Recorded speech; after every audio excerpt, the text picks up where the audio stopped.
அருட்பெருஞ்சோதி அருட்பெருஞ்சோதி தனிப்பெரும் கருணை அருட்பெருஞ்சோதி.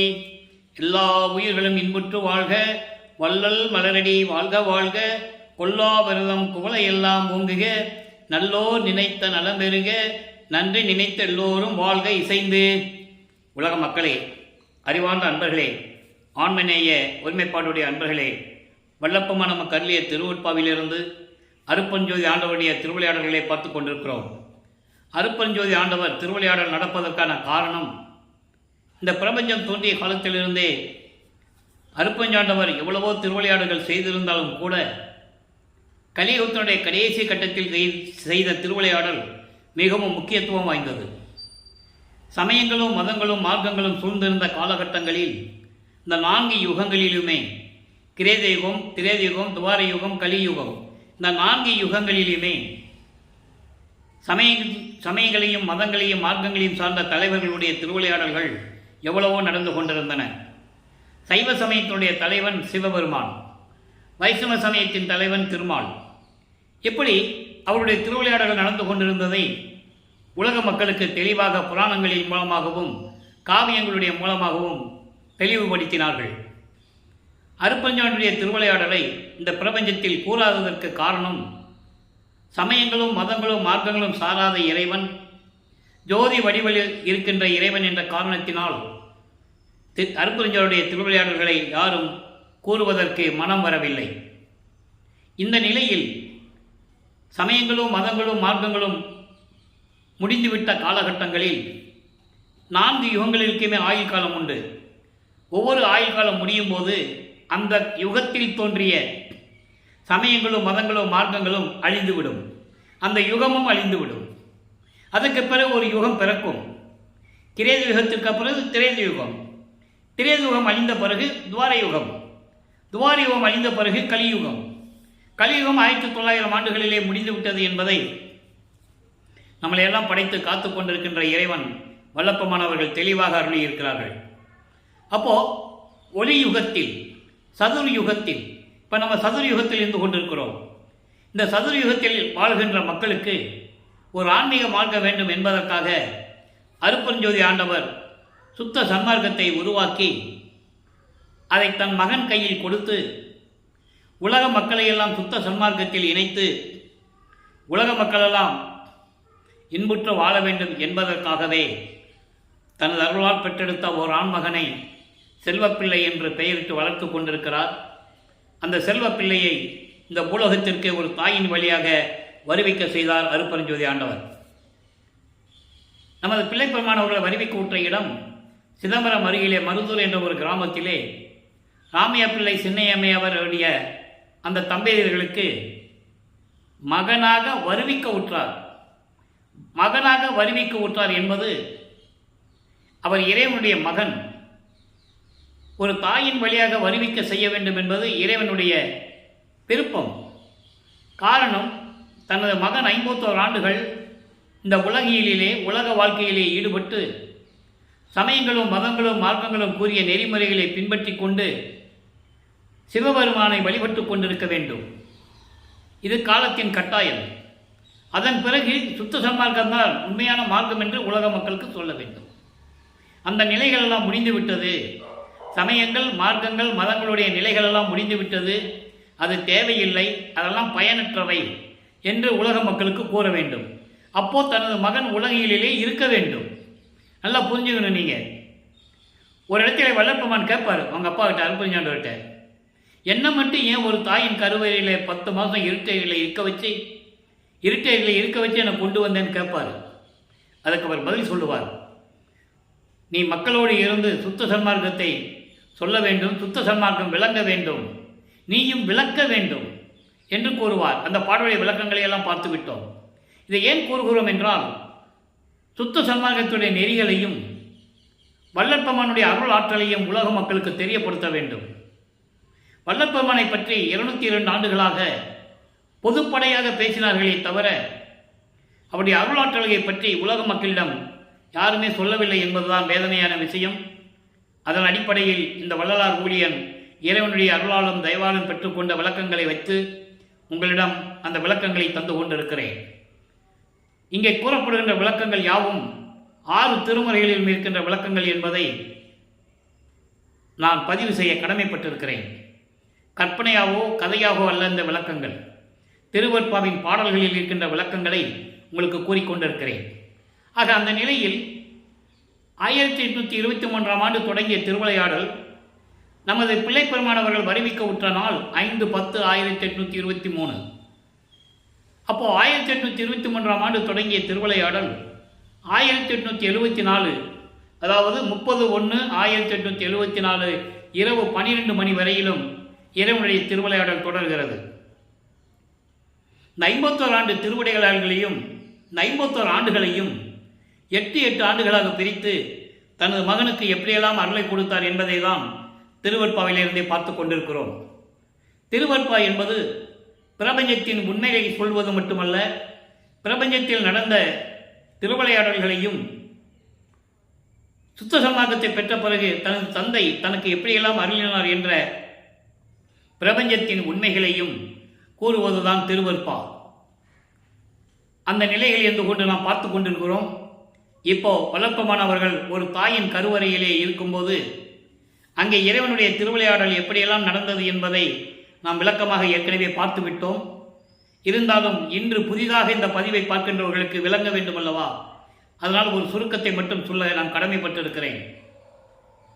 ஒரு தாயின் கருவறையிலே பிண்ட வடிவத்திலே, அதாவது பௌதிக வடிவம் என்று கூறுவார், அந்த பௌதிக வடிவத்திலே இருக்கும்போது தந்தையே இருட்டாக இருக்கிறதே என்று கூறும்போது தன் மகனுக்கு வழிகாட்டியதையும், அதாவது வெளிச்சத்தை காட்டுறாரு. இருட்டா இருக்கிறதேப்பா, இந்த இருட்டில் கொண்டு வந்து என்னை வச்சுட்டேன்னு சொல்லும்போது அங்கே ஒளிகாட்டுகிறார் கருவறையிலே. எனக்கு பசிக்கிறது என்று தந்தையிடம் கூறும்போது அருளமுதம் ஊட்டுகிறார் தன் மகனுக்கு. உடம்பு காற்று வரவில்லையே, புழுக்கமாக இருக்கிறது என்று கூறும்போது அமுதக்காற்று தென்றல் காற்று வீசுகிறார். இந்த நிலைகளை எல்லாம் நாம் விளக்கமாக பார்த்து விட்டோம். அதன் பிறகு தாயின் கருவறையிலிருந்து வெளியே வரும்போது பிரம்மன், திருமால், ருத்திரன் போன்ற பதத்தலைவர்களும் தேவர்களும் முனிவர்களும் ரிஷிகளும் எப்படி நமது குழந்தை இறைவனை வரவேற்றார்கள் என்பதையும் பாடல் மூலமாக பார்த்து விட்டோம். எங்களை எல்லாம் ஆளப்போகும் அருள் கடலே வாழ்க வாழ்க என்று வாழ்த்துகிறார்கள். அதன் பிறகு 5 மாத குழந்தையாக இருக்கும்போது நமது குழந்தை இறைவனை சிதம்பரத்திற்கு எடுத்துச் செல்லுகிறார்கள். தில்லை தலைத்தடையை திரை தூக்க தரிசித்த போது வெய்வகை மேல் காட்டாதே எந்தனக்கே வெளியாய் காட்டிய மெய்வரவாம் மெய்ப்பொருளை என்று கூறுவார். 5 மாத குழந்தையாக இருக்கும்போது இறைவனுடைய திருவிளையாடல் எப்படி நடந்தது என்பதை நாம் சொல்லியாக வேண்டும். அப்போ எல்லாருமே அந்த திரையை விலக்கி தரிசனம் பண்ணிட்டு இருக்கும்போது எல்லாம் நடராஜனை கும்பிட்டுக்கிட்டு இருப்பாங்க. நடராஜனுக்கும் வளர்ப்பமனுக்கும் சம்பந்தம் கிடையாது. அதன் விளக்கத்தை இன்னைக்கு நம்ம பார்க்க போகிறோம். சிவபெருமான், நடராஜன், சொக்கநாதன் இவங்கெல்லாம் சைவ சமயத்தினுடைய ஒரே தலைவன், பல பெயர்களில் இருந்து கொண்டிருக்கிறார். சிவபெருமானுக்கு தான் எல்லா பெயரும் உண்டு. அப்போ இந்த நிலையில் இருக்கும்போது அங்கே வைத்துக்கொண்டு, அதாவது சிதம்பர கோயிலில் வைத்துக்கொண்டு தன் மகனுக்கு வெளியாக காட்டுகிறார் அருட்பெருஞ்சோதி ஆண்டவர். நல்லா புரிஞ்சுக்கணும். நீங்க சமயங்களையும் மதங்களையும் மார்க்கங்களையும் சேர்ந்த தலைவன் நடராஜன். ஆனால் தன் மகனுக்கு வெளியாய் காட்டியது அருட்பெருஞ்சோதி நடராஜபதி. அதான் நடராஜபதி வகையில் நம்ம பார்த்தோம். அப்போ மகனுக்கு வெளியாக காட்டுகிறார். அதோடு தன் மகனுக்கு மறைப்பு நிலையை கொடுத்து விடுகிறார். அதன் பிறகு அவருக்கு ஒன்றுமே தெரியாது. குழந்தையிலே காட்சி கொடுக்கிறார், வெளியாக காட்டுகிறார், தன்னுடைய சுயரூபத்தை காட்டுகிறார் மகனுக்கு. அதான் வெய்வகை மேல் காட்டாதே என்று சொல்லுவார். வெய்வகை மேல் காட்டாதே என்பது பட்டாடை அணிந்து, அணிகலன்களை அணிந்து, ஆபரணங்கள் ஏந்து, அந்த கோலத்துடன் இல்லாமல் சுயரூபமாக வெளியாக காட்டுகிறார் தன் மகனுக்கு. இந்த நிலைகளெல்லாம் முடிந்த பிறகு அங்கே ராமையா பிள்ளை அவர்கள் காலமான பிறகு சின்னைமையா அவர்கள் குழந்தைகளை அழைத்து கொண்டு, ஏற்கனவே அவங்களுக்கு 2 ஆண் 2 பெண் இருக்கிறாங்க. அது உலகியலிலே பிறந்த பிள்ளைகள். நமது பிள்ளை பெருமானவர் இறைவனால் வருவிக்க உற்றவர். அதுக்கான விளக்கங்கள் நான் ஏற்கனவே நிறைய கொடுத்துருக்கேன். அதை பற்றி பேசணும்னா நேரம் பத்தாது நமக்கு. அதனால் முதலே அந்த விளக்கம் கொடுத்துருக்கேன். நீங்கள் பதிவில் பார்த்துக்கலாம். எப்படி ஒரு தாயின் கருவறையில் வந்து அமர்ந்தார் என்ற நிலைகளெல்லாம் அந்த விளக்கத்தில் இருக்கிறது. அதனால் யாரும் மறுக்க முடியாது. ஏன்னால் இது நிறைய பேர் தெரியாது. யாரும் சொல்லலை. பிறந்தாருன்னு தான் சொன்னாங்களே தவிர அவர் வருவிக்க உற்றவர் என்று யாரும் சொல்லவில்லை. பிறக்கிறவர்களுக்கு பிறப்பு இறப்பு உண்டு, வருவிக்க உற்றவனுக்கு அது இல்லை. அவன் இறைவனாகவே வருவிக்க உற்றவன். பாடல்களிலே எல்லா விளக்கங்களும் உண்டு, எல்லா விளக்கத்தையும் நாம் பார்த்திருக்கிறோம். இப்போ இந்த நிலையில் இருக்கும்போது சின்னக்காவனம், பொன்னேரி அருகிலே சின்னக்காவனம் என்ற கிராமத்திற்கு சென்னைமை அவர் பிறந்த வீட்டிற்கு, அங்கே பிறந்த ஊருக்கு செல்லுகிறார். அங்கே சில காரணங்களால் இருக்க முடியவில்லை. அதன் பிறகு சென்னையிலே ஏழுகணர் பகுதியில் இருக்கின்ற வீரசாமி முதலியார் தெருவிலே இருக்கிறார்கள், குடியேறுகிறார்கள். இப்போ அதுக்கு பேர் வள்ளலார் நகர், அந்த இடத்துக்கு பேர். அங்கே குடியேறுகிறார்கள். நம்ம பிள்ளை பெருமானவர்கள், நமது குழந்தை இறைவன் வளர்ப்பமானவர்கள் வளர்ந்து கொண்டிருக்கிறார். அவரை எல்லாருமே சாதாரண குழந்தைன்னு நினச்சிட்டு இருக்காங்க. அதை நீங்கள் நல்லா புரிஞ்சுக்கணும். அவர் ஒரு இறைவனால் வருவிக்க உற்ற இறைவன் மகன் என்று யாருக்கும் தெரியாது. சாதாரண குழந்தைன்னு நினச்சி வளர்த்துக்கிட்டு இருக்காங்க. நமது பிள்ளை பெருமானவர்களும் வளர்ந்து கொண்டிருக்கிறார். பள்ளியிலே சேர்க்கக்கூடிய அந்த வயது வந்தவுடனே பள்ளிக்கூடத்தில் கொண்டு சேர்க்குறாங்க. அவரால் படிக்க முடியாதுன்னு வந்துட்டார். காரணம், இறைவனுடைய திருவிளையாடல் நடக்குது. நான் ஏற்கனவே கூறியது போல தனது மகன் உலகியல் படிப்பு, சந்தை படிப்பை படிக்கக்கூடாது, யாரையும் குருவாய் ஏற்றுக்கொள்ளக்கூடாது. இது இறைவனுடைய திருவிளையாடல் நடந்து கொண்டிருக்கிறது. அது மற்றவங்களுக்கு தெரியாது. அப்போ இவர் பள்ளிக்கூடத்துக்கு போக முடியாதுன்னு சொல்லிட்டு வந்த உடனே உலகியலில் இருக்கிற பிரச்சனைகள் உங்களுக்கு தெரியும். ஒரு பிள்ளையை பள்ளிக்கூடத்தில் சேர்த்துட்டோம்னா அந்த பிள்ளை பள்ளிக்கூடத்துக்கு போக முடியாது, படிக்க முடியாதுன்னு சொன்னால் அவங்க பெற்றோர்களும் எப்படியெல்லாம் கோவப்படுவாங்க, எப்படி திட்டுவாங்கன்றது நமக்கு தெரியும். அப்போ அவருடைய மனம், நமது பிள்ளை பெருமானுடைய மனம் ஒரு தனிமையான இடத்தை நாடுகிறது, தேடுகிறது. அப்படி கிடைத்த இடம்தான் கந்தகோட்டம் என்ற ஒரு இடம். அப்போ அங்கே போய் உட்காந்துக்குவார். வீட்டில் இருக்க முடியாது, திட்டுவாங்கள்ல. காலையில் எந்திரிச்சு போயிடுவார், அங்கே போய் உட்காந்துக்குவார். எல்லோரும் படித்து தூங்கினோன்னு வீட்டுக்கு வருவார். அப்போது இங்கே இருக்கிறவங்க தேடுவாங்கள்ல, குழந்தையை காணோம், ராமலிங்கம் என்னாச்சுன்னு தெரியல. உலகியலிலே அவர் ராமலிங்க பிள்ளையும் சென்னை மேல் வைத்த பெயர் ராமலிங்கம். மருதூர் பக்கத்திலே பின்னலூர் என்ற ஒரு கிராமம் இருக்கிறது. அங்கே ராமலிங்கேஸ்வரர் கோயில் என்ற ஒரு கோயில் இருக்கிறது. அங்கே தான் இவருக்கு பேர் வச்சது. எல்லாரும் சொல்லுவாங்க, உலகியலில் எல்லாமே சொல்லுவாங்க சிதம்பரத்தில் தான் பேர் வச்சதுன்னு. அதெல்லாம் இல்லை. சிதம்பரத்துக்கு அழைத்து சென்றார்கள். அங்கே திருவிழா நடக்குது. கிராமத்திலேருந்து டவுனுக்கு, நகரத்துக்கு திருவிழாவுக்கு போவாங்க. மாட்டு வண்டி கட்டிக்கிட்டு நடந்து போயிட்டு எப்படியோ போய் சேருவாங்க இல்லையா? அப்படி போனதான் பிள்ளை பெருமானவர்களுக்கு ராமலிங்கம் என்ற பெயர் வைத்தது பின்னலூர் என்ற கிராமத்தில் இருக்கின்ற ராமலிங்கேஸ்வரர் கோயிலில் என்பதை வரலாறு கூறுகின்றன. நீங்கள் அங்கே போய் கூட கேட்டு தெரிஞ்சுக்கலாம். ஏன்னா பொய் இல்லை, கற்பனை இல்லை. நீங்கள் அங்கே போய் கேட்டு தெரிஞ்சுக்கலாம். இது எனக்கு இறைவன் கொடுத்த விளக்கம். அப்போ இந்த நிலையில் ராமலிங்கம் எங்கே காணோம்னு தேடுவாங்கல்ல. என்ன இது ராமலிங்கம் காலையில் எந்திரிச்சு போனால் வரல, மதியம் சாப்பிட்டானா சாப்பிடலையான்னு தெரியல, எங்கே படுத்திருக்கிறான்னு தெரியல. இப்படி நிலைகள் எல்லாம் தொடர்ந்து கொண்டு இருக்கிறது. அப்போது 8 ஆண்டுகள் முடிந்து விட்டது. நமது பிள்ளை பெருமானவர்கள் இந்த பூலோகத்திற்கு ஒரு தாயின் வழியாக வருவிக்க உற்று 8 ஆண்டுகள் முடிஞ்சிருச்சு. 51 ஆண்டுகளை 8 8 பிரித்தோம்னா 6 8 48, 6 8 48. கடைசி 3 வருஷம் தான் அங்கே மேட்டுக்குப்பம் சித்தி வளாகம். அப்போ முதல் 8 முடிஞ்சு போச்சு. 2வது 8 அடியெடுத்து வைக்கிறார். அப்போ 9வது ஆண்டிலிருந்து 16 ஆண்டுகளுக்குள் என்ன நடந்தது என்பதை திருவற்பாவின் பாடலின் மூலமாக விளக்கங்களை பார்த்து கொண்டிருக்கிறோம். செவிவில் வந்த செய்திகள் அல்ல, கற்பனை அல்ல, கதை அல்ல. திருவற்பாவில் இருக்கின்ற பாடலின் மூலமாக நாம் இறைவனுடைய திருவிளையாடலை பார்த்து கொண்டிருக்கிறோம்.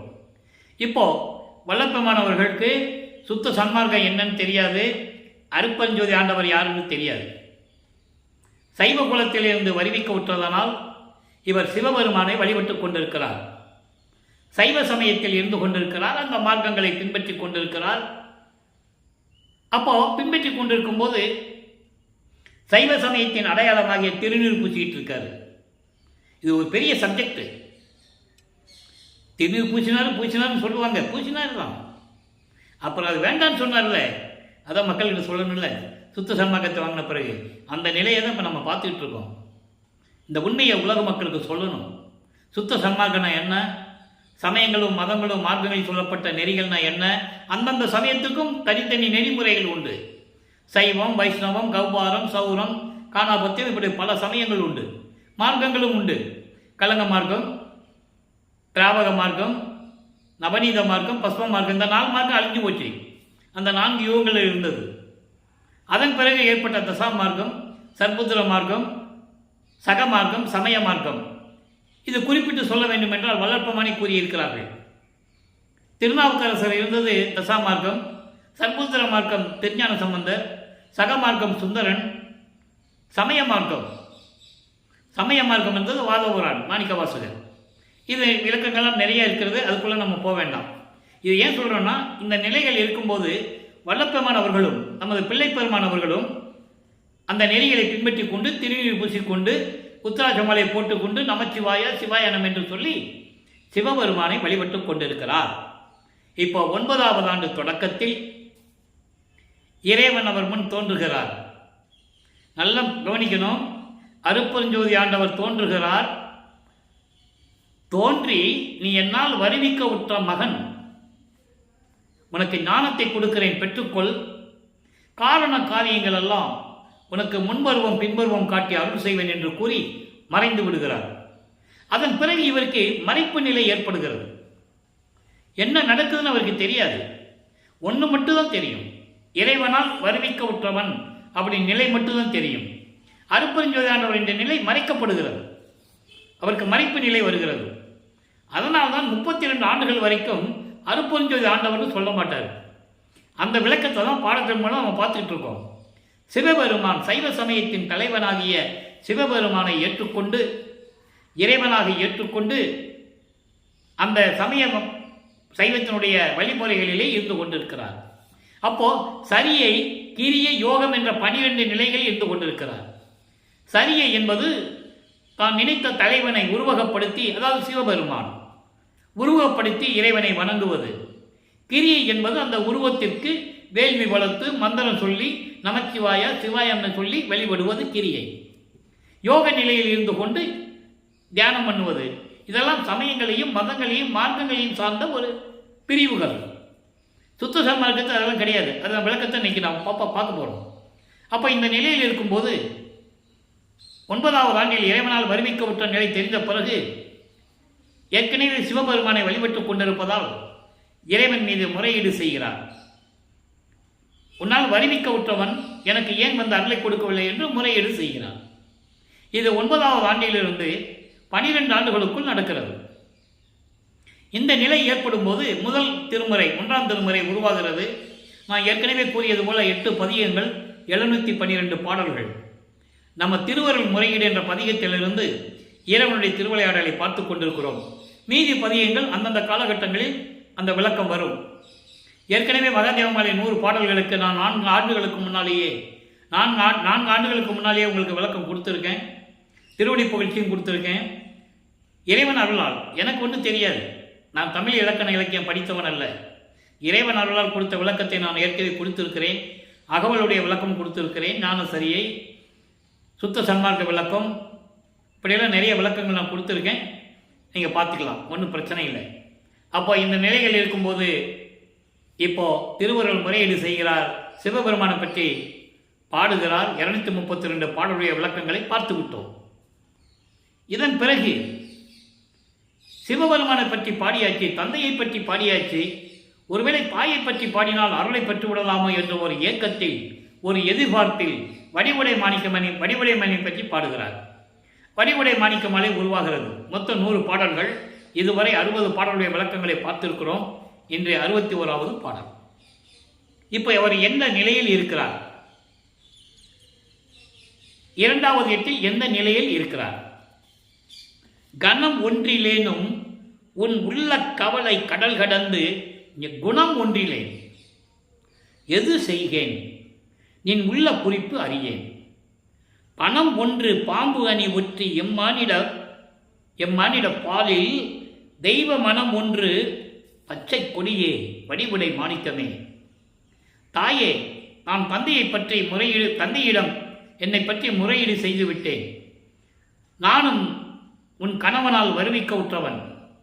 நீயும் என் தாய்தானே, என் தாய்தானே. தந்தையிடம் சொல்லி எந்த விதமான பலனும் இல்லை. ஆனால் உன்னிடம் முறையீடு செய்கிறேன். ஆணவம் தற்பெருமை சிறிதளவு கூட இல்லாவிட்டாலும் எனக்கு ஆணவம் தற்பெருமை கொஞ்சம் கூட இல்லாவிட்டாலும் எனது உள்ளத்தில் உள்ள கவலை இருக்கிறதே, அது கடல் போன்றது. நான் வருவிக்க உற்றவனை தவிர எந்த அருளையும் பெற முடியாமல் துன்பம் என்னும் கடலில் மூழ்கிக் கொண்டிருக்கிறேன். எனக்கு குணம் ஒன்றிலே, எந்த குணமும் எனக்கு இல்லையே. தாயே, நான் என்ன செய்வேன்? நான் என்ன செய்வேன்? நான் என்ன செய்தால் உன் அருளை பெற முடியும்? நீ உள்ள குறிப்பு அறியேன். நீ என்னை பற்றி என்ன நினச்சிட்டு இருக்கேன்னு தெரியல. ஒரு பாடலில் சொல்லுவார்,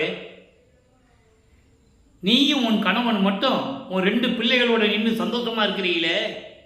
யார்? முருகனையும் விநாயகன் சொல்லுவார்.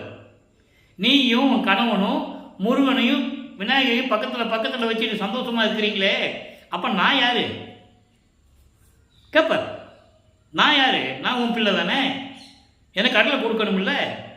எதுக்காக இந்த உலகத்துக்கு நான் வந்தேன்? பூலோகத்துக்கு வருவிக்க செய்தார் உன் கணவன், அப்படிலாம் கேட்பார். அதனால் இங்கே சொல்கிறாரு, உன் உள்ள குறிப்பு அறிய.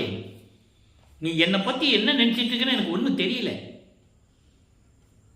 பணம் ஒன்று பாம்பு அணி ஒற்றி எம்மானிடப்பாலில் தெய்வ மனம் ஒன்று பச்சை கிளியே. பாம்பை கழுத்தில் சுற்றி கொண்டு பாம்பை அணிகலனாக ஒரு நகையாக ஆபரணமாக கழுத்திலே வைத்துக்கொண்டு திருவொற்றியூரிலே என் தந்தையிடம் ஒரு பக்கம் இடது பக்கம் அமர்ந்து கொண்டிருக்கிறாயே, அருள்மணம் வீசிக்கொண்டு பச்சை கொடியே. பச்சை கொடியே, பசுமை நிறத்தில் இருக்கின்ற என் அம்மையே, வடிவுடை மாணிக்கமே என்று கூறுகிறார். ஆக விரைவில் வந்து எனக்கு அருள வேண்டும் என்று சொல்லி விண்ணப்பம் வைக்கிறார். இதான் வடிவுடை மாணிக்க மாலை.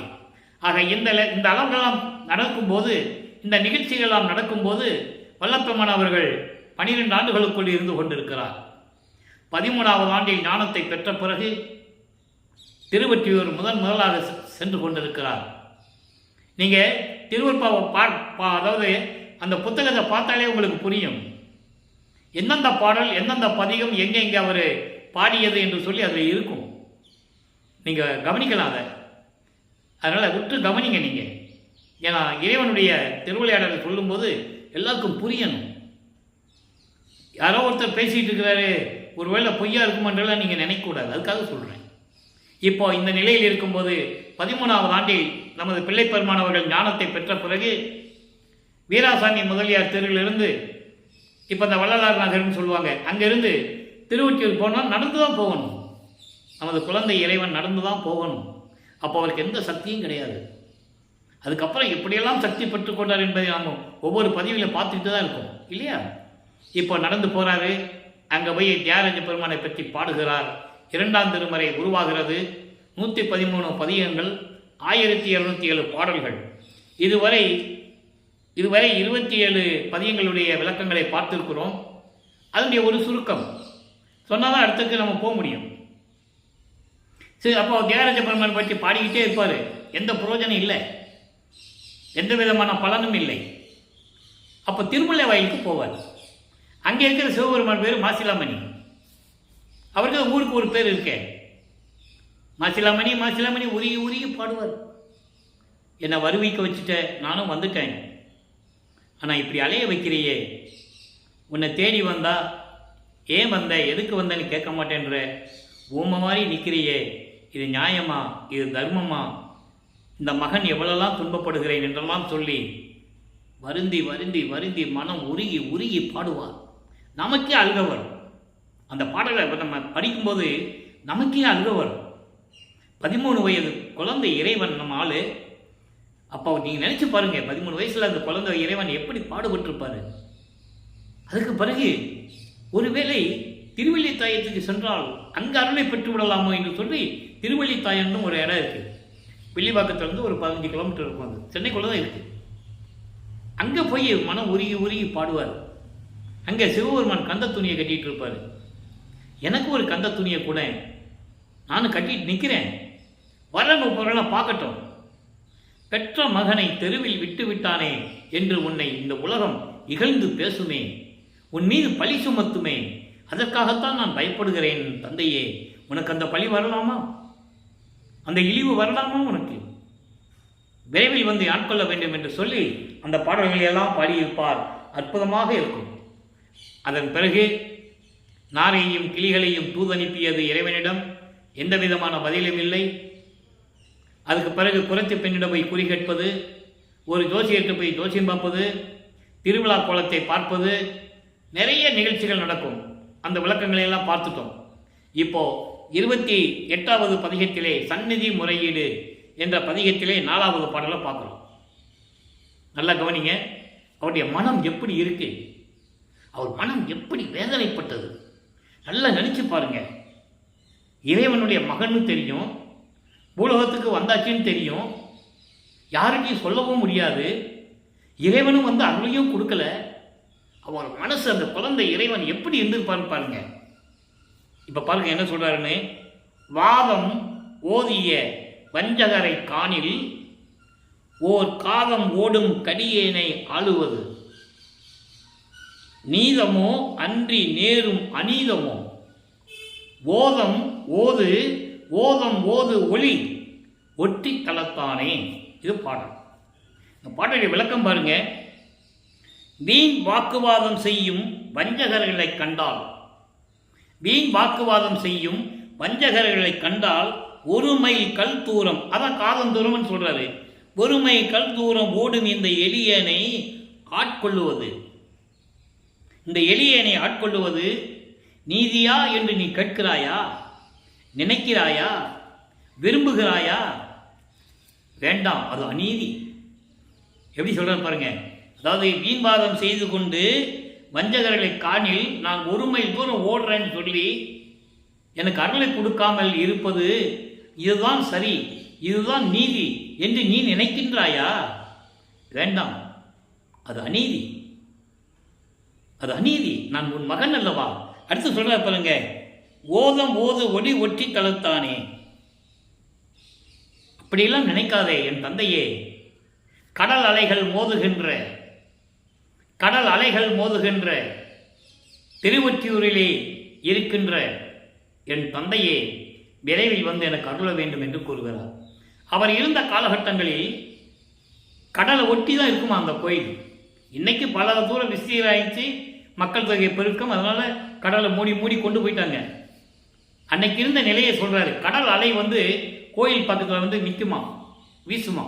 அப்படி கடல் அலைகள் மோதுகின்ற இந்த திருவொற்றியூர் கோயிலில் இருக்கின்ற என் இறைவனே, தியாகராஜ பெருமானே, என் தந்தையே, எனக்கு விரைவில் வந்து அருள வேண்டும் என்று கூறுகிறார். இந்த நிலையில் இருக்கும்போது வல்லப்பமானவர்கள் 2வது ஏட்டில் இருந்து கொண்டிருக்கிறார். 9வது ஆண்டிலிருந்து 16 ஆண்டுகளுக்குள் என்ன நடந்தது என்பதை பார்த்து விட்டோம்.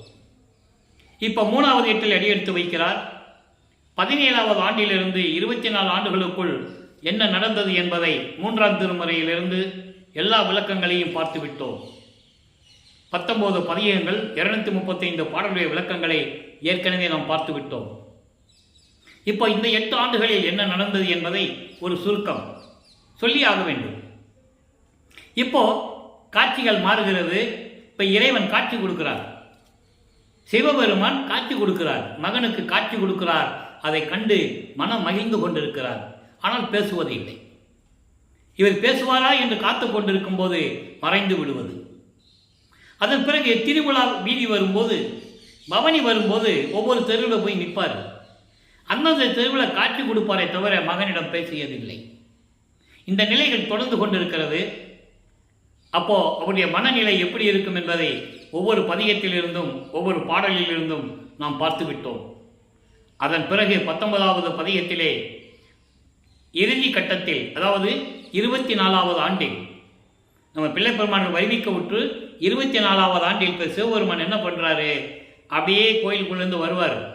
இதெல்லாம் பாடல்களில் இருக்கிற விளக்கம் நல்லா புரிஞ்சுக்கணும். நீங்கள் கதை அல்ல, கற்பனையாக சொல்லுவதல்ல, எடுத்து வைத்து சொல்லுவதல்ல, ஒவ்வொன்றும் பாடலில் இருக்கிறதா நான் உங்களுக்கு சொல்லிட்டு இருக்கேன். அப்போ அந்த நிலையில் இருக்கும்போது இவர் கண்ணை மூடி மெய் மறந்து இருப்பார். இன்னைக்கு எப்படி வந்துகிட்டு இருக்காரு நம்ம பக்கம், எப்படி கட்டி அனைத்து அருளை கொடுத்து விடுவாரு, ஆட்கொள்ளுவார் என்று சொல்லி கண்ணை மூடி மெய் மறந்த நிலையில் இருக்கும்போது பக்கத்தில் வந்து கண்ணத்தை கிள்ளுவார். அதை எப்படி சொல்லியிருப்பாருன்னா, தன்னை ஒரு பெண்ணாக உருவகப்படுத்தி இருப்பார். தன்னை ஒரு தலைவியாகவும் இறைவனை தலைவனாகவும் உருவகப்படுத்தி அந்த காதலை அவ்வளவு அற்புதமாக அந்த பாடலிலே கூறியிருப்பார். அப்போ பக்கத்தில் வந்து கன்னத்தை கிள்ளிட்டு பேசுறதில்ல. கன்னத்தை கிள்ளும்போது இவர் உணர்றார். அப்போ மெய் மறந்து இருக்கிற நிலையில எப்படியும் நம்மளை கட்டி தழுவி பேசி அருளை கொடுப்ப நினைச்சிட்டு இருக்கும்போது என்ன இது சத்தமே காணன்னு சொல்லி கண்ணை திறந்து பார்க்கும்போது இவர் திரும்பி அவர் பாறையிலிருந்து திரும்பி அப்படியே தெருவழியாக ஓடுவார் சிவபெருமான். திரும்பி பார்க்காமல் ஓடுகின்றார் என்று சொல்வார் பாடலிலே. எடுத்து பாருங்க. 19வது பதியம் 3ஆம் திருமுறை காதல் மாட்சி கடைசி பதிகம் தான். 10 பாடல்கள் அற்புதமாக இருக்கும். ஐயோ சிவபெருமான் நம்மளை விட்டு ஓடுறாருன்னு சொல்லி இவர் பின்னாலே ஓடுவார். ஓட்டத்தை பிடிக்க முடியாது, பிடிக்க ஒண்ணாதே என்று சொல்வார். இதெல்லாம் இந்த நிலைகள் எல்லாம் மக்கள்கிட்ட சொன்னாதான் வல்லப்பெருமான் எப்படி இருந்தாரு, அருளை பெற முடியாமல் எப்படி தவிச்சாரு உலக மக்களுக்கு தெரியணும் இல்லை. யாருமே சொன்னதில்லை. அதுதான் வருத்தம், வேற ஒன்றும் இல்லை. உண்மைகளை சொல்லியிருந்தால் இந்நேரம் சுத்த சன்மார்க்கம் விளங்கி இருக்கும் மக்களிடம் வல்லப்பெருமானை இறைவனாக ஏற்றுக்கொண்டிருப்பார்கள், அருப்பெருஞ்சோதியாக ஏற்றுக்கொண்டிருப்பார்கள். வல்லப்பெருமானை துறவி என்றார்கள், வசனகர்த்தா என்றார்கள், புரட்சியாளர் சீர்திருத்தவாதி என்று சொன்னார்கள் உலகிலே இருக்கின்ற தலைவர்களைப் போல. அப்படி அல்ல. அவர் இறைவனால் வருவிக்க விட்ட நிலையை உலக மக்களுக்கு சொல்ல வேண்டும். இப்போ தெருவழியா ஓடுறாரு, இவர் பின்னாடி ஓடுறாரு, பிடிக்க முடியல. அப்போ அங்கே இருக்கிறவங்க பார்க்குறாங்க. அதற்கும் தனியாக பதிகத்தில் பாடல்கள் உண்டு, 10 பாடல்கள் உண்டு. பார்க்குறாங்க, தினமும் பார்க்குறாங்க. அங்கே ராமலிங்கம் தினமும் இங்கே வந்துட்டு போகிறாப்புல. காலையில் வந்துட்டு சில நேரங்களில் இரவு போகலாம், சில நேரம் இங்கேயே திண்ணையில் படுத்துக்கிறாப்புல. இப்படியெல்லாம் பேசிக்குவாங்க, பாடலில் உண்டு. அப்போ இவர் கேட்குறாங்க, என்ன ராமலிங்கம் தெருவழியாக ஓடுறேன்னு கேட்கும்போது சிவபெருமான் ஓடுறாரு, நான் பிடிக்க போனேன், பிடிக்க முடியல அப்படிம்பாரு. அப்போ அங்கே இருக்கிறவர் கேலியும் கிண்டலுமாக ஏளனமாக பேசுவார்கள். இந்த கலியுகத்தில் சிவபெருமான் ஓடுறாரா, என்னப்பா சொல்கிற, உனக்கு வேறு வேலை இல்லையா அப்படின்லாம் சொல்லுவாங்க. அப்போ அவங்க சொல்லுவாங்க, அவனுக்கே சோத்துக்கு இல்லாமல் இந்த கலியுகத்தில் சோத்துக்கு இல்லாமல் அங்கங்கே பிச்சை எடுத்துக்கான்னு சொல்லியிருக்காங்க, இருக்க இடம் இல்லாமல் சுடுகாட்டில் படுத்திருக்கான்னு சொல்லியிருக்காங்க, நீ போய் அவன் பின்னால் போய் ஓடிக்கிட்டு இருக்கீங்கலாம் கிண்டலாக பேசுவாங்கன்றத பாடலில் விளக்கம் இருக்குது. அப்போ இவர் அதுக்கு பதில் சொல்லுவார். அதுக்கும் 10 பாடல்கள் உண்டு. நீங்கள் அப்படியெல்லாம் சொல்லாதீங்க, நான் இறைவன் அருளை எப்படியும் பெற்று விடுவேன், நான் இறைவன் மீது காதல் கொண்டுள்ளேன், அந்த காதலை கனவில் கூட என்னால் மறக்க முடியாதுன்னு சொல்வார். அப்போ இந்த நிலைகள்லாம் முடிந்த பிறகு வல்லப்பெருமானவர்களுக்கு 24 ஆண்டுகள் முடிந்து விட்டது. இப்போ 4வது வயதில் அடியெடுத்து வைக்கிறார்.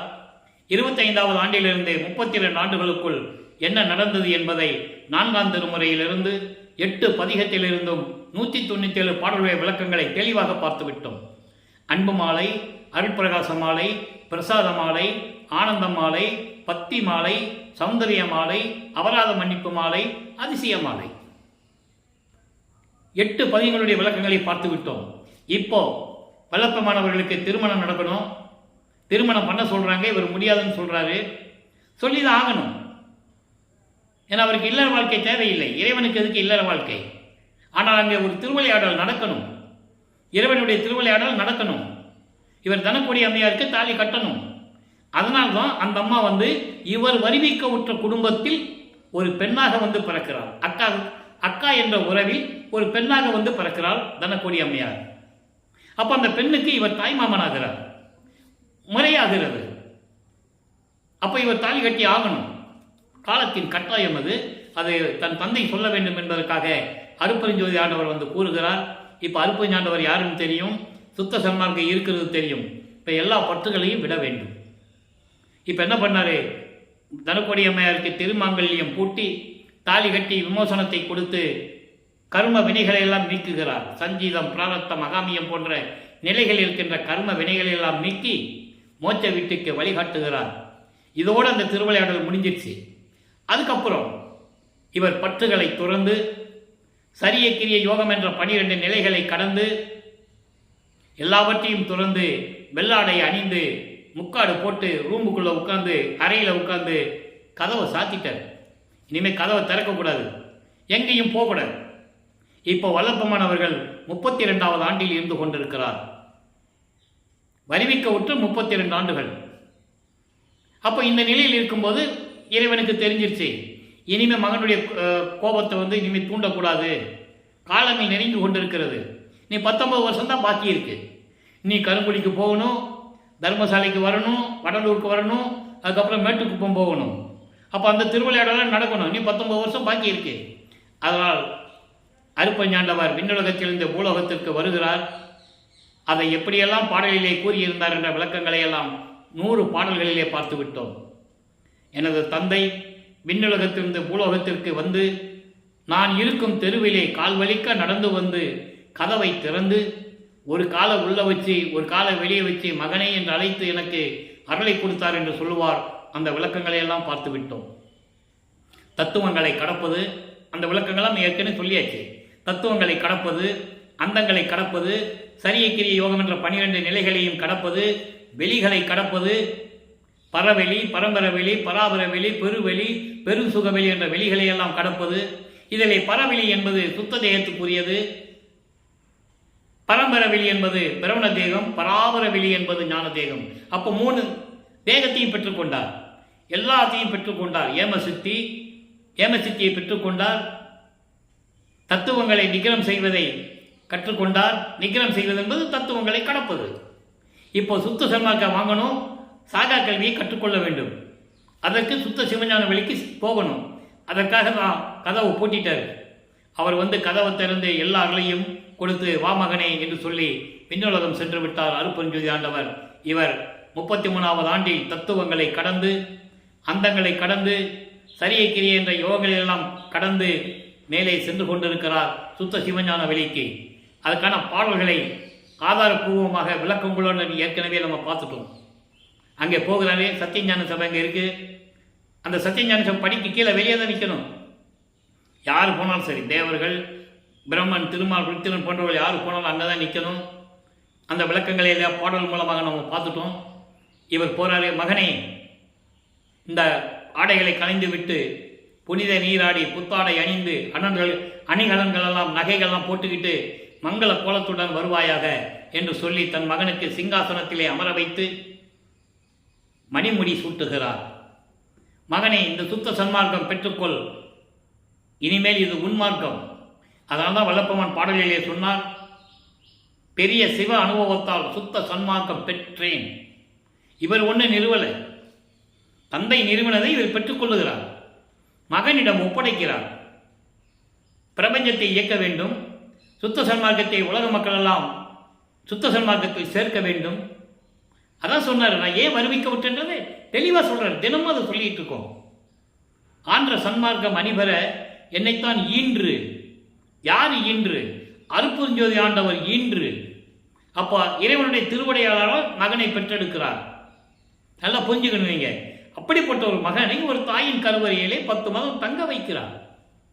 நமது குழந்தை இறைவனை சுமந்த பாக்கியம் அந்த அம்மா புண்ணியவதி.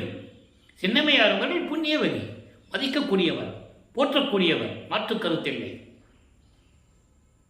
இதை உணரணும். முதல்ல வல்லப்பமானுக்கு எந்த சொந்த பந்தம் கிடையாது, பேரனும் பேத்தியெல்லாம் கிடையாது.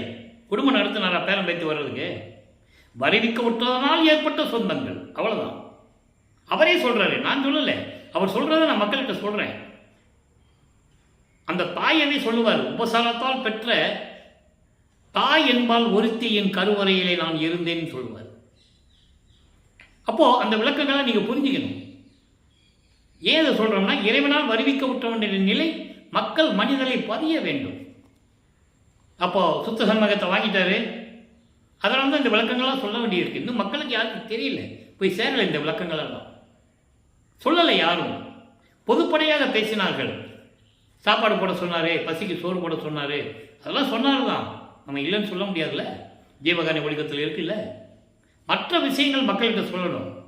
அந்த சப்ஜெக்டை விட்டுட்டு வேற எல்லா சப்ஜெக்டும் பேசுவாங்க. பேசுறது ஒரு வகையில் நன்மை தான். எப்படியாவது ஒரு வகையில் போய் வல்லப்பமானை பற்றி மக்களிடம் போய் சேருது, அது வேற விஷயம். ஆனால் வல்லப்பமான் யார்? அருட்பெருஞ்ஜோதி ஆண்டவர் யார்? ஏன் இவர் வருவிக்க உற்றார்? நிலையை மக்களுக்கு சொல்லணும்ல. சொன்னாதான் மக்களுக்கு புரியும். அப்போ இந்த நிலையில் இருக்கும்போது சுத்த சன்மார்க்கத்தை பெற்றுக்கொள்ளுகிறார். சாகா கல்வியை அங்கேயே கற்றுக்கொள்ளுகிறார். தந்தை சாகா கல்வியை கற்றுக் கொடுக்க வானவர்களும் முனிவர்களும் ரிஷிகளும் பிரம்மன், திருமால் முதல் அத்தனை பேரும் வேடிக்கை பார்த்து கொண்டிருக்கிறார்கள். எப்படி முகத்தில் கோபத்தை வச்சுக்கிட்டு நறுமுறுன்னு இருக்கான், பல்ல கடிச்சிக்கிட்டு அப்படி இருக்கிறாங்களாம் பாடலில் சொல்கிறார். அதெல்லாம் பார்த்துட்டு நம்ம வாங்கிட்டு நேராக வருகிறார். சிதம்பரத்து தான் நேராக திடீர்னு அங்கே எழுந்தருளுகிறார். அங்கே ஒரு திருவிளையாடல். பரசுராமன் அவர்களும் வெங்கட ரெட்டியார் அவர்களும் கருங்குழியில் வீடு இருக்குல்ல, அந்த சொந்தக்காரர்கள், அவங்க 2 பேரும் ஏற்கனவே சிதம்பரத்தில் பேசிகிட்டு இருக்காங்க. அவங்களுக்கு முன்னால் போய் நிற்கிறார் இவர். ஏன்னா அவர் பரசுராமன் சொல்லணும், இவர் கூப்பிட்டு வரணும், அந்த மாதிரி தான் வரணும். அந்த மாதிரி கூப்பிட்டு வந்து கருங்குழியிலே அமர வைக்கிறார்கள். கருங்குழியிலே உறைவிடமாக கொண்டுள்ளார் நமது இறைவன் வல்லப்பெருமான் அவர்கள். இப்போ எல்லாரையும் பெற்றுக்கொண்டால் 3 நிகழ்ச்சி மட்டும் இனிமேல் நடக்கணும். அருப்பெருஞ்சோதி அப்பாட்ட இருந்து வாங்கணும், திருவாரூர் செங்கோலாட்சி வாங்கணும், எல்லாம் கொடுக்குறேன்னு சொல்லிட்டாரு. ஆனால் நடைமுறைப்படுத்தணும்ல, உத்தரவு போட்டாச்சு, செயல்முறைக்கு கொண்டு வரணும்ல. அப்போ கடைசியாக அருப்பெருஞ்சாண்டவர் மகனோடு கலந்துக்கணும். 51 ஆண்டுகள் பிரிந்த சக்தியோடு மீண்டும் கலந்துக்கணும். இந்த 3 நடந்தது சித்தி வளாகம் மேட்டுக்குப்பம். அதை நம்ம பின்னால் பார்க்க போகிறோம். இப்போ வல்லப்பமானவர்கள் 6வது எட்டில் இருக்கும்போது என்ன நடந்தது என்பதை இப்போ லைவாக பார்த்துட்டு இருக்கோம். 5 எட்டுகள் பார்த்தது நம்ம அப்பப்போ நம்ம விளக்கங்கள் சுருக்கங்களை சொல்லிகிட்டு இருக்கோம். இப்போ லைவாக பார்த்துட்டு இருக்கோம். இப்போ ஜீவகாருண்ய ஒழுக்கம் உருவாகணும். அப்போ ஒரு தர்மசாலை வேணும். அப்போ தர்மசாலை அமைப்பதற்கு ஒரு இடம் வேணும். அப்போ வல்லப்பமானவர்கள் கருங்குழியில் இருக்கும்போதே பார்வதியோட மக்களிடம் பேசி அந்த இடம் வேணும்னு கேட்குறாரு, கொடுத்துட்றாங்க. சாமிக்கு கேட்குறாரு, கொடுத்துருங்க, பணம் கொடுத்துட்றாங்க. 23/5/1867 ஆண்டு ஒரே நாளிலே தர்மசாலையை நிறுவி அன்றே அணைய அடுப்பை மூட்டி உணவை சமைத்து பசியோடு வருகின்றவர்களுக்கு பசியாற்றி கொண்டிருக்கிறார். ஜீவகாருண்ய ஒழுக்கம் நடந்து கொண்டிருக்கிறார். பசி, பிணி, தாகம், இச்சை, எளிமை, பயம், கொலை. பசியும் கொலையும் பரஜீவகாருண்யம். இதெல்லாம் அபரஜீவகாருண்யம் என்று கூறியிருக்கிறார்கள். அந்த விளக்கங்களையெல்லாம் நம்ம பின்னால் பார்க்க போகிறோம். ஏன்னா ஒவ்வொன்றுக்கும் ஒரு தொடர்பு உண்டு. சோறு போடுறது மட்டும் ஜீவகாருண்யம் அல்ல. பிணியோடு இருக்கிறவன் யார் கவனிக்கிறது? அவனால் சாப்பிட முடியாது, பிணியை நீக்கினாலும் சாப்பிட முடியும். அவனால் நடக்க முடியலை, மலஜலம் கழிக்க முடியல, அவனை சுத்தப்படுத்தணும். அவனை பிணிக்கு செஞ்சு சுத்தப்படுத்தி சாப்பாடு கொடுக்கணும். நல்லா புரிஞ்சுக்கணும் நீங்கள். இப்படி ஒவ்வொன்றுக்கும் ஒரு தொடர்பு உண்டு. அது விளக்கமாக நம்ம பின்னால் பார்க்கலாம். இப்போ அதுக்கப்புறம் சங்கராச்சாரியார் இங்கே வந்தது, அவர் முன்னாலே சில அதிசயங்களை அற்புத நிகழ்ச்சிகளை காட்டியது எல்லாம் விளக்கமாக பார்த்து விட்டோம். அதன் பிறகு 1869 ஆண்டு மஞ்சக்குப்பம் நீதிமன்றத்திலே ஆறுமுக நாவலார் கொடுத்த வழக்கை வென்று வந்தது. அந்த நிகழ்ச்சியெல்லாம் நம்ம பார்த்துட்டோம். டெய்லி விளக்கமாக நம்ம சொல்லிக்கிட்டு நேரம் இல்லை. அந்த விளக்கங்களை எல்லாம் பார்த்து விட்டோம். நீதிபதிக்கு இவர் காட்சி கொடுக்க, நீதிபதி திருவற்பாதான் மக்களுக்கு ஏற்றது என்று அவர் உள்ளத்தில் பட்டதை திருவற்பாதான் மக்களுக்கு ஏற்றது, இதை மறுப்பாய் என்று அறிவிக்க முடியாது என்று சொல்லி தீர்ப்பளிக்கிறார். அந்த தீர்ப்பை பெற்றுக்கொண்டு தர்மசாலையிலே வந்து அமர்கிறார்கள் நமது இறைவன் வல்லப்பெருமானவர்கள். அவர் இறைவன் தான், நல்லா புரிஞ்சுக்கணும். நீங்கள் 2 வேறுபாடாக இருக்கக்கூடாதுன்னு தான் கடைசியில் அருப்பெருஞ்சோதி ஆண்டவரானது ஒரே இறைவன் என்ற நிலையை உலக மக்களுக்கு சொல்ல வேண்டும். சுத்த சமாகத்தில் ஒரே இறைவன் தான், நல்லா புரிஞ்சுக்கணும் நீங்கள். அப்போ இந்த நிலையில் இருக்கும்போது இங்கே உத்தரஞான சிதம்பர மாலை உருவாகிறது. அந்த பாடல் விளக்கங்களை எல்லாம் பார்த்து விட்டோம். நடராஜபதி மாலை, சத்குருமணி மாலை விளக்கங்களை எல்லாம் பார்த்து விட்டோம். ஏன் நடராஜபதி மாலை நமக்கு அருளினார்கள் என்றால், மக்கள் மனதில் இருக்கின்ற ஐயப்பாட்டை நீக்க வேண்டும். சிதம்பரத்தில் இருக்கிற நடராஜன் வேற, நல்லா புரிஞ்சுக்கணும். நீங்கள் நடராஜபதினா அவனை பற்றி தான் பாடியிருக்காருன்னு ஒரு நீங்கள் எல்லாம் நினைச்சிடக்கூடாதுக்காக தான் அந்த பதியத்தை தனியாக நமக்கு கொடுத்தது. அருப்பெருஞ்சோதி நடராஜபதியை என்று கூறுவார். ஆனால் இங்கே இருக்கிறவங்க 2 ஒன்று தான் சொல்லிட்டு இருப்பாங்க. சுத்தமாக மேடையில் பேசுகிறவங்கள இதை தான் யார் கேட்டாலும் அதான் சொல்லுவாங்க. அப்படி சொல்லக்கூடாது. ஏன்னா சமயங்களையும் மார்க்கங்களையும் மதங்களையும் சார்ந்தவர்கள், அதனுடைய சங்கற்ப விகற்பங்களை மேற்கொண்டவர்கள், வழிமுறைகளை மேற்கொண்டவர்கள் போகலாம். அது அவங்களுடைய தனிப்பட்ட உரிமை, சுதந்திரம் சொல்கிறாங்க. அவங்க இன்னும் திரிஞ்சு வரல, அங்கேயே இருக்கட்டும். எப்போ திரிஞ்சு வர்றாங்களோ வரட்டும்னு தான் சொல்கிறாங்க. அது அவங்களுடைய தனிப்பட்ட சுதந்திர உரிமைன்னு சொல்கிறாங்க. ஒன்றுன்னு சொல்லக்கூடாது. நடராஜன் வேற, நடராஜபதி வேற. ஒன்றுன்னு சொன்னால் நடராஜன் கோயிலில் போய் அருப்பெருஞ்சோதி ஒரு மகாமந்திரத்தை சொல்ல முடியாது, சொல்ல விட மாட்டான், வெளியே தேத்திடுவோம். அவங்க பிறக்கும் போதே அருப்பெருஞ்சோதி சொல்லக்கூடாதுன்னு சொல்லி தான் அவங்க அறிவுறுத்துவாங்க. அவங்க எங்கே வேணாலும் போவாங்க, ஆனால் வடலூருக்கு வரமாட்டாங்க. நல்லா புரிஞ்சுக்கணும் நீங்கள். ஆனால் நம்மளால் அங்கே போயிட்டு தான் வடலூருக்கு வருவாங்க. ஏன்னா அவங்களுக்கு அந்த உண்மை தெரியாது. உணரணும், அது வேறு இது வேறுன்றதை உணரணும். நடராஜபுரம் கோயிலுக்கு போகிறது தவறு இல்லை. அது சமயங்களையும் மதங்களையும் மார்க்கங்களையும் சார்ந்த இடம். சுத்த சன்மார்க்கம் அங்கே இல்லை. அதை நீங்கள் புரிஞ்சுக்கணும், வேற ஒன்றும் இல்லை. இங்கே வந்தால் சுத்த சன்மார்க்கத்தில் தான் இருக்கணும். சமயங்களையும் மதங்களையும் மார்க்கங்களையும் சாரக்கூடாது. வல்லப்பன் சொல்கிறார், முக்கிய தடைகள்னு சொல்கிறார். எல்லாமுடைய அற்புதஞ்சோதி அற்புத கடவுளே, இது தொடங்கி எக்காலத்தும் சுத்த சன்மார்க்கத்தின் முக்கிய தடைகள் சமயங்கள் மதங்கள் மார்க்கங்கள் என்பவற்றின் ஆசார சங்கற்ப விகற்பங்களும் வருணம் ஆசிரமம் முதலிய உலகாச்சார சங்கற்ப விகற்பங்களும் எங்கள் மனதில் பற்றா வண்ணம் அருள் செய்தல் வேண்டும். இதுதான் சுத்த சன்மார்க்கம். ஆண்மநேய ஒருமைப்பாட்டுரிமை முக்கிய லட்சியமாகிய சுத்த சன்மார்க்கத்தின் முக்கிய லட்சியமாகிய ஆண்மநேய ஒருமைப்பாட்டுரிமை, உயிர் இரக்கம், ஜீவகாருண்ய ஒழுக்கம், அது இருக்கணும்னா அந்த இது நம்ம உள்ளத்திலிருந்து வெளியே போயிடக்கூடாதுன்னு சொல்லுவார். ஏன்னா அவரே சொல்றாரு. அப்போ இது வேறு அது வேறு என்றதை மக்கள் புரிஞ்சுக்கணும். இந்த நிலையில் இருக்கும்போது இப்போ 6ஆம் திருமுறையிலே அம்பலவாணர் ஆடவரையே இருக்கிற பாடலெல்லாம் பார்த்துட்டோம். இன்னைக்கு 114வது பதிகம் ஞான மருந்து என்ற பதிகத்தில் இருக்கிற பாடலை பார்க்க போகிறோம். இன்னைக்கு 1வது பாடல். ஞான மருந்து என்பது விஞ்ஞானம் உள்ள கடவுள். மருந்து என்பது கடவுளை குறிப்பிடுகிறார். நோய்களெல்லாம் தீர்க்கக்கூடிய இறைவன், மரணத்தை நீக்கக்கூடிய இறைவன். அதனால அதை மருந்துன்னு சொல்றார். இறைவனை மருந்துன்னு சொல்றார். ஞான மருந்து, விஞ்ஞானமுடைய இறைவன் என்று சொல்லுகிறார். நல்லா கவனிங்க. இப்போ இங்கே தர்மசாலையில் இருக்கிறாரு, இறைவனை கூப்பிடுறாரு. அந்த நிலைகள்லாம் நம்ம பார்த்தோம். அதான் இந்த தலைப்பிலையும் சொல்றாரு. அருப்பெருஞ்சோதி மருந்து, அருப்பெருஞ்சோதி ஆண்டவர், மரணத்தை போக்கக்கூடியவர், சுத்த சன்மார்க்கத்தின் தலைவன். எப்படி வேணாலும் எடுத்துக்கலாம். அருப்பெருஞ்சோதி மருந்து என்னை ஐந்தொழில் செய்தற்கு அளித்த மருந்து. அண்டர்லைன், அளித்த மருந்து, அண்டர்லைன். ஐந்தொழில் செய்வதற்கு என்னை வருவிக்க செய்தவன் இறைவன், இந்த பூலோகத்திற்கு அளித்தவன். அதான் அளித்த மருந்து என்று சொல்றார். ஐந்தொழில் செய்தற்கு அளித்த மருந்து நிறைய பாடல்களிலே உண்டு. விளக்கங்களை பார்ப்போம். அப்போ ஐந்தொழில் செய்வதற்காகவே நான் வருவிக்க உற்றவன் என்று கூறுகிறார். படைத்தல், காத்தல், அழித்தல், மறைத்தல், அருளல், ஐந்தொழில்கள். ஐம்பூதங்களை அடக்குவதும் ஐந்தொழில்கள். ஐம்பொருள்களை அடக்குவதும் ஐந்தொழில்கள். ஐந்து பொறிகளை அடப்பதும் ஐந்தொழில்கள். ஐந்து கண்மேந்திரங்களை அடக்குவதும் அடக்கி ஆளுவதும் ஐந்து தொழில்கள். எல்லாமே ஐந்து தொழில்கள். ஒவ்வொன்றுக்கும் 5 இருக்கு. அப்ப இதெல்லாம் செய்வதற்கு என்னை பூலோகத்திற்கு ஒரு தாயின் வழியாக வருவிக்க உற்ற இறைவன், வருவித்த இறைவன். அதான் சொல்லுவாரு, வருவித்த வண்ணமும் நானே, இந்த மாநிலத்தை செய்யும் வண்ணமும் நானே, தெரிவித்து அருளுற்றுப்பாரே அப்படின்னு சொல்லுவார். இதுக்காகத்தான் நான் வந்திருக்கேன் பூலோகத்துக்குன்னு சொல்லுவார்.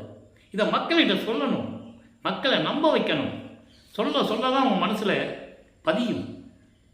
அப்போ இந்த நிலையில் சொல்றாரு, ஐந்தொழில் செய்தற்கு அளித்த மருந்து பொருள் பெரும் போக மருந்து. பொருள் பெரும் போக மருந்து, அருள் செல்வம் கொண்ட பேரின்பமான இறைவன், ஒருமை நிலை இறைவன், ஒருமை தந்தையே என்று சொல்லுவார். அதுக்குதான் இது பொருள், ஒருமை தந்தையே அப்படின்னு சொல்றார். ஒருமை தந்தை என்பது பேரின்ப நிலையில் இருக்கின்ற இறைவன், ஒத்த கருத்தோடு இருக்கின்ற இறைவன். அப்படிப்பட்ட இறைவனே, என்னை புறத்தும் அகத்தும் புணர்ந்த மருந்து, என்னை வெளியிலேயும் உள்ளேயும் என்னை ஆட்கொண்ட மருந்து இறைவன் அப்படின்னு சொல்றாரு.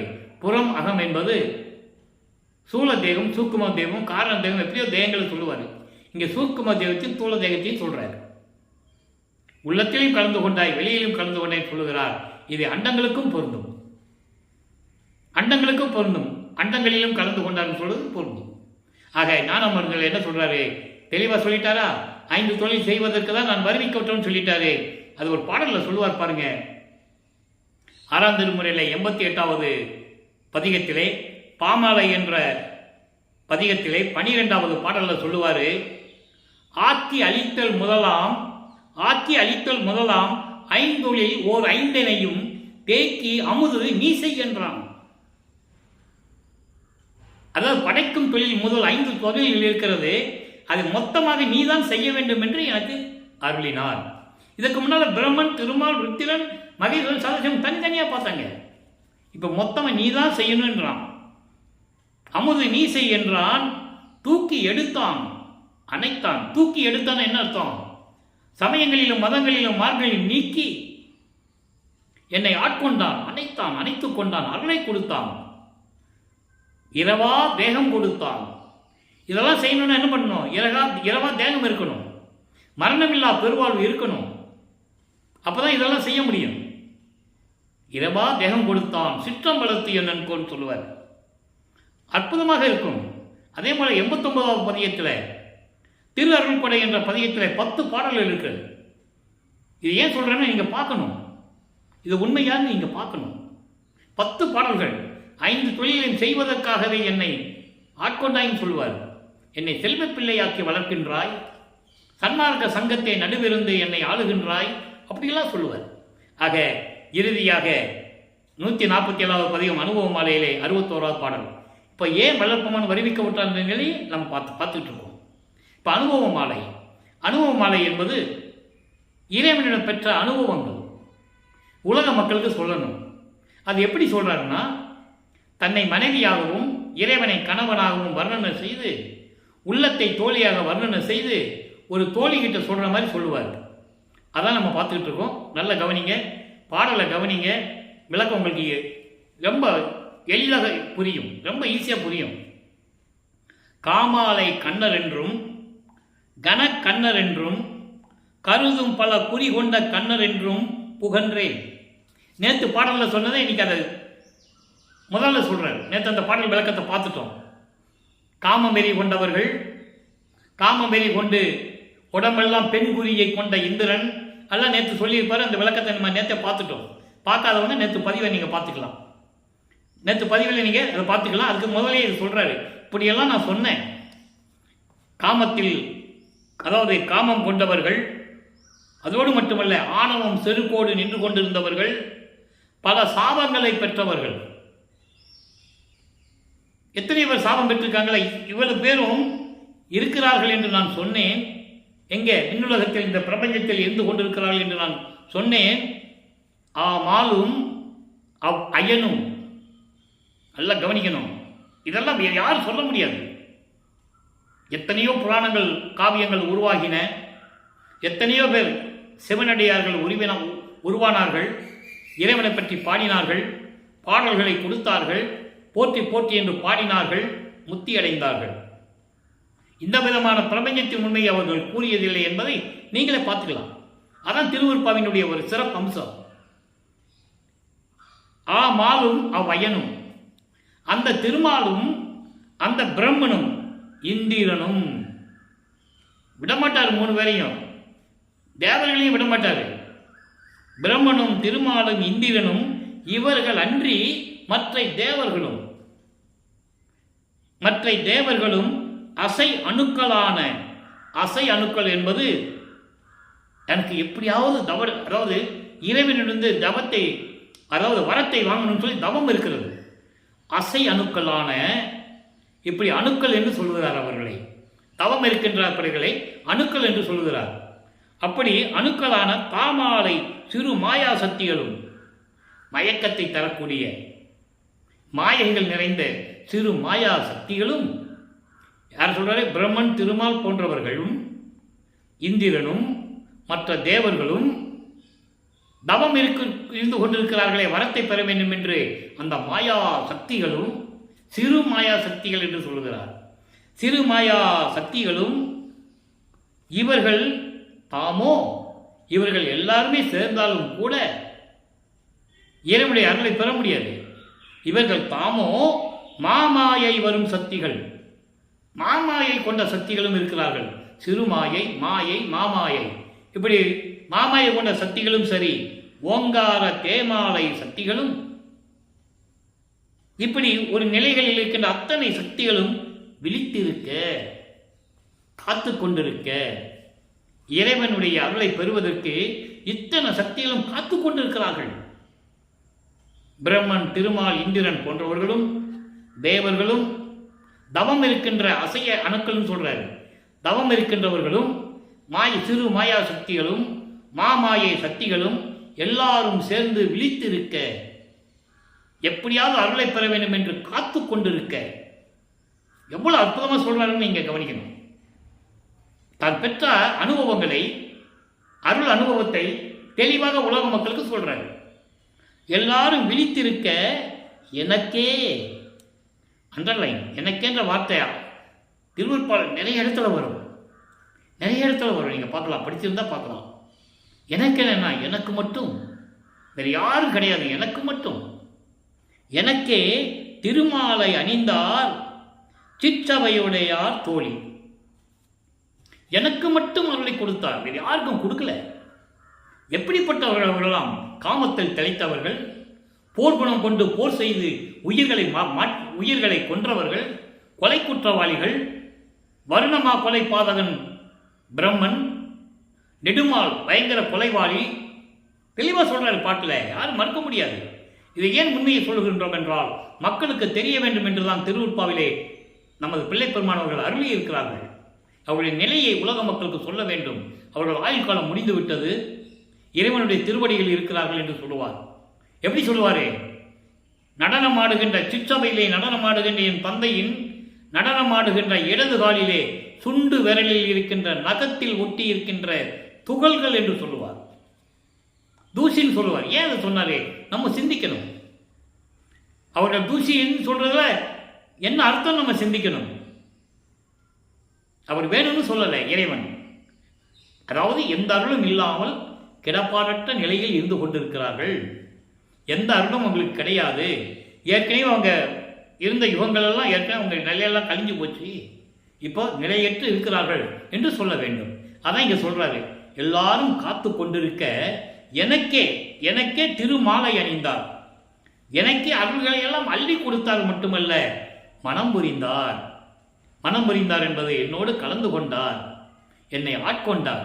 அருளை கொடுத்தது மட்டுமல்ல, எல்லாம் என்னை சிற்றவை உடையார், திருமாலை அணிந்தார் சிற்றவை உடையார் தோழி. தோழியிடம் சொல்லுவது போல உலக மக்களுக்கு சொல்லுகிறார். இதை நீங்க அகவல்ல கூட பார்க்கலாம், தெளிவா சொல்லியிருப்பாரு. மூவரும் தேவரும் முத்தரும் சித்தரும் யாவரும் பெற்றினா இயல் எனக்கு அளித்தனை. தெளிவா சொல்லுவார். அதோடு மட்டுமல்ல, உலக உயிர் திரளெல்லாம் ஒளி நெறி பெற்றிட, உலகில் இருக்கின்ற அத்தனை உயிரினங்களும் ஒளி நெறி பெற்றிட. ஒளி நெறி என்பது சுத்த சன்மார்க்க நெறி. அதான் சொன்னாரு.